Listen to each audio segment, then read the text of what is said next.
ఒక చరిత్ర. 2024 ఆగస్టు 23న రాష్ట్ర వ్యాప్తంగా 13,226 గ్రామాల్లో ఒకేసారి గ్రామ సభలు పెట్టి గిన్నీస్ రికార్డు క్రియేట్ చేసిన ఘనత పవన్ కళ్యాణ్ గారికి దక్కింది.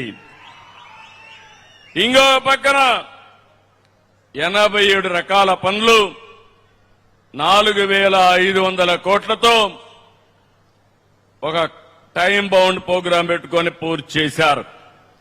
7,000 కిలోమీటర్ల మేర సీసీ రోడ్లు, 40,000 గోకులాలు, 15,500 నీటి తొట్టెలు, 1,07,000 ఫామ్ పాండ్స్, 1,373 కిలోమీటర్లు గిరిజన ప్రాంతాల్లో రోడ్లేసి గిరిజనులు ఆదుకున్న వ్యక్తి పవన్ కళ్యాణ్ గారని చెప్పి నేను మీకు తెలియజేస్తున్నా.